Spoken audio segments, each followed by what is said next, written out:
அனைவருக்கும் வணக்கம். நான் சுப்பிரமணியன், ருக்ஷோ பைடெக். இன்றைக்கி செட்டிநாடு பகுதியில் லட்சுமிபுரம்ன்ற ஏரியாவில் ஒரு 70ஆம் கல்யாணம் பீமரத சாந்தி நடந்தது. அதில் திருவாளர் ராதாகிருஷ்ணன் மற்றும் திருமதி தெய்வானை அவர்களுக்கு தான் நடந்தது. ரொம்ப அமர்க்கலமாக நடந்தது. கிட்டத்தட்ட ஒரு 5000-6000 பேர் வந்திருந்தாங்க. அதில் ரிட்டர்ன் கிஃப்ட் அவங்க நிறையா கொடுத்துருந்தாங்க. அவங்களுடைய மச்சினன் திரு சேகர் அலையாஸ் லக்ஷ்மணன்றவங்க எனக்கு தொடர்பு கொண்டாங்க. நாங்கள் கல்யாணத்தில் மரக்கண்ணெல்லாம் கொடுக்கலான் இருக்கோம். அந்த டைமில் தான் உங்கள் ரிட்டர்ன் கிஃப்ட் வீடியோ பார்த்தோம்.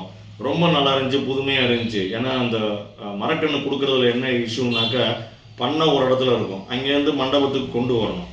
இங்கேருந்து வர்றவங்க அந்த லட்சுமிபுரத்துக்காரங்களாக இருக்க மாட்டாங்க. அவங்க சென்னையை சேர்ந்தவங்களாக இருப்பாங்க, கோயம்புத்தூரை சேர்ந்தவங்களாக இருப்பாங்க.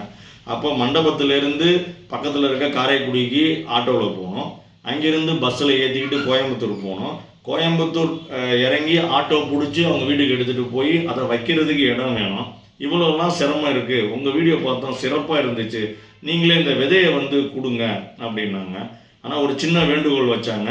வர்றவங்க எல்லாமே இதை வாங்குவாங்களான்னு தெரியல. அதனால் எப்படி இந்த 360 டிகிரி ஃபோட்டோ எடுக்கிறவங்க, அந்த ஐஸ்கிரீம் தர்றவங்களும் அவங்களே கொடுக்குறாங்களோ அதே மாதிரி நீங்களுமே கொடுங்க அப்படின்னாங்க. நல்லா பண்ணிடலாம் சார் அப்படின்னு சொன்னேன். ஃபஸ்ட்டு 2500 பாக்கெட் கேட்டிருந்தாங்க. அப்புறம் திடீர்னு என்ன நினச்சாங்களோ, எல்லார் வீட்டுக்கும் தோட்டம் இருக்குமான்னு தெரியல, மாடி தோட்டம்.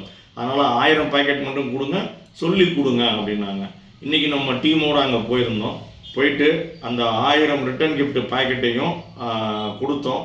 பயங்கர அமோக வரவேற்பு. அதில் நம்ம அவங்க 3 விதை தான் கேட்டிருந்தாங்க. வெண்டைக்காய் 1, கத்திரிக்காய் 1, கீரை விதை 1 வச்சு கொடுங்கன்னாங்க. நீங்கள் அந்த சுருக்கு பையெல்லாம் போட வேண்டாம், அது வெட்டி செலவு, நீங்கள் ஜிப்லாக்கில் போட்டு சிம்பிளாக கொடுங்கன்னு சொன்னாங்க. நம்ம ஒரு செட்டு 25 ரூபான்னு கொடுத்தோம். பயங்கர அமோக வரவேற்பு. வாங்குறவங்களாம் இது மாதிரி புத்தம் புதுமையாக இருக்க ஐடியா, இது வரைக்கும் யாருமே இந்த மாதிரி பண்ணதே இல்லையே. இங்கே பாருங்கள், அவங்க கொடுத்த ரிட்டர்ன் கிஃப்ட்லாம் எங்களால் தூக்கிட்டு போக முடியல. நீங்கள் அழகாக தூக்கி உங்களோட பேக்கெட்டில் வச்சுட்டு போயிடலாம்.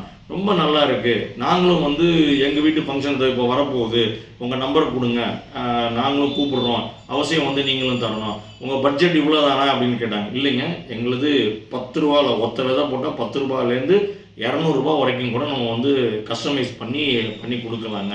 நீங்கள் 10 விதை கேளுங்க, நீங்கள் சொல்கிற விதையை நாங்கள் போட்டு தர்றோம் அப்படின்னு சொல்லியிருந்தோம். எல்லாருமே ஆர்வமாக நோட் பண்ணிட்டு போனாங்க.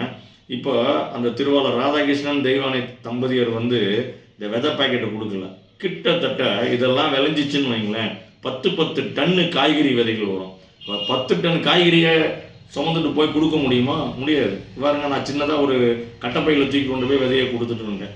10 டன் காய்கறி, அதுவும் நச்சில்லாத காய்கறி. இளைய தலைமுறைக்கு விவசாயத்தை கற்றுக் கொடுக்குறோம். விவசாயங்கிறது வயலில் மட்டும்தான் பண்ணணும் கிடையாது, வீட்லேயும் பண்ணலாம் அப்படிங்கிறத நம்ம இப்போ தெரிவிச்சிருக்கோம். இதே மாதிரியே உங்களுடைய கல்யாணங்களுக்கும் உங்களுக்கு வேணும் அப்படின்னாக்கா தயவுசெய்து எங்கள்கிட்ட சொல்லுங்கள். நாங்கள் அழகாக உங்களுக்கு கஸ்டமைஸ் பண்ணி தரோம். மிக்க நன்றி. தேங்க்யூ.